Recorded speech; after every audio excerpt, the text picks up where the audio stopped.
നിങ്ങൾക്ക് വിജയിക്കാൻ 3 കാര്യങ്ങൾ.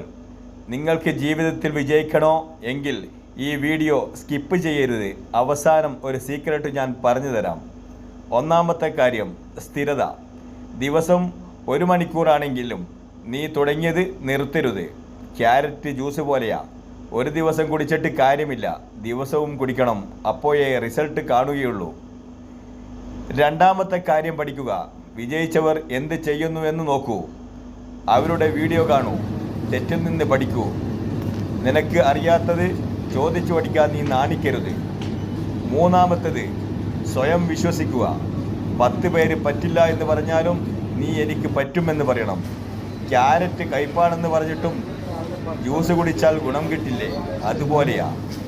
അപ്പോൾ ഗൈസ്, സ്ഥിരത, പഠിത്തം, വിശ്വാസം, ഈ 3 കാര്യങ്ങളുണ്ടെങ്കിൽ നീ തീർച്ചയായിട്ടും ജയിക്കും. നിങ്ങൾക്ക് ഏതാ ഏറ്റവും ബുദ്ധിമുട്ട് കമൻറ്റിൽ പറ. അടുത്ത വീഡിയോ അതിനെപ്പറ്റിയാകും. ഇതുപോലത്തെ വീഡിയോ വേണേൽ ഫോളോ ചെയ്യാൻ മറക്കണ്ട. 3 കാര്യം നിങ്ങൾ ശ്രദ്ധിച്ചോളൂ. ഫസ്റ്റ് നമ്മൾ ചെയ്യേണ്ട വിഷയമുണ്ട്. നമ്മൾ ക്വാളിറ്റിയിൽ കോംപ്രമൈസ് ചെയ്യരുത്.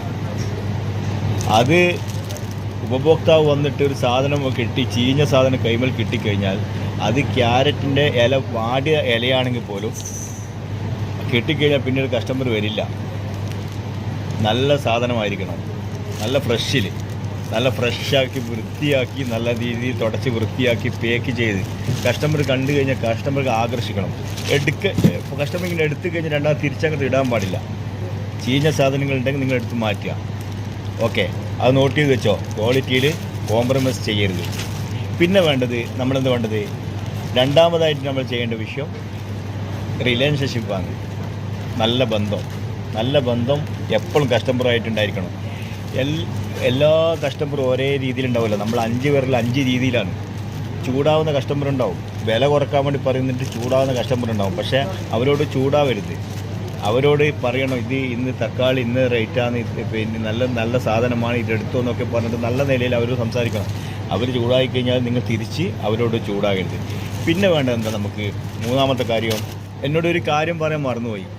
എൻ്റെ വീഡിയോ സബ്സ്ക്രൈബ് ചെയ്യാനും ഷെയർ ചെയ്യാനും ലൈക്ക് ചെയ്യാനും കമൻറ്റ് ചെയ്യാനും മറക്കരുതേ. നിങ്ങൾ സ്വന്തം സിറാജ് കാസ് പേരാവർ. വേണ്ടത് എന്താ, നമുക്ക് മൂന്നാമത്തെ കാര്യമാണ് സ്ഥിരത. കണക്ക് നിർബന്ധം. നിങ്ങൾ കടലിൽ കൊണ്ട് കളയുന്ന സാധനമാണെങ്കിലും അതിൻ്റെ കണക്ക് കറക്റ്റായിട്ട് നിങ്ങൾ എഴുതി വെക്കണം. വേണ്ടുന്ന സംഭവമാണ്. സ്ഥിരത വേണം. നമ്മൾ എത്രയ്ക്ക് വാങ്ങി, എത്രയ്ക്ക് വിറ്റു, എത്ര ശതമാനം കിട്ടി എന്നൊക്കെ നമ്മൾ എഴുതി വെക്കൽ നിർബന്ധമാണ്. എന്നാൽ എൻ്റെ വീഡിയോ ഞാനിപ്പോൾ ഇവിടെ വൈൻഡപ്പ് ചെയ്യുന്നു. നെക്സ്റ്റ് അടുത്ത വീഡിയോയിൽ കാണാം. നിങ്ങളുടെ സ്വന്തം സിറാജ് കാസ് പേരാവർ.